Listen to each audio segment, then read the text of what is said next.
In today's video, I'm going to teach you how to get Disney Plus on Xfinity. To start, pick up your Xfinity remote and press the Xfinity button. This takes you to the main menu, which is the home base for everything on your device. If your remote has a voice button, you can also say Disney Plus to jump there quickly, but we'll walk through the standard route so it's clear for everyone. From the home screen, navigate to Apps. Use the arrow keys to move through the menu until you see the Apps section or tile. On some devices, it may appear as a row labeled Apps, or you might see an Apps icon in the main navigation. The goal here is simply to open the area where all available streaming apps are listed on your Xfinity device. Once you're in Apps, look for the Disney Plus app tile and select it. The tile usually features the familiar Disney Plus logo. If you don't see it right away, scroll through the rows or use the search option to look up Disney Plus by name.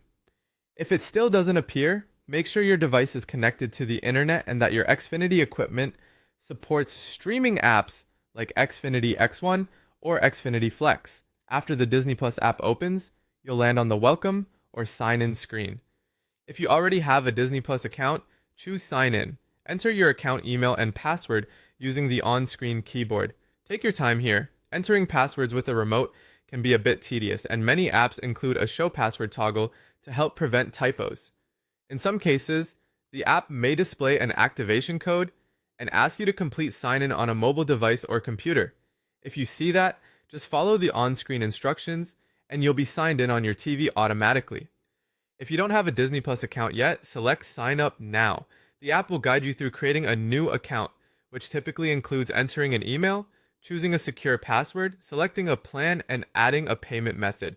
Follow each prompt carefully, and be sure to review any plan details shown on screen so you're choosing the option that best fits your household. When your account setup is complete, the app will log you in and return you to the Disney Plus home screen. That's it. From here you can browse movies, shows, and collections, use profiles to keep recommendations separate, and pick up where you left off the next time you open the app. If anything doesn't load, a quick app relaunch or checking your network connection usually does the trick. Enjoy streaming, and I'll see you in the next tutorial.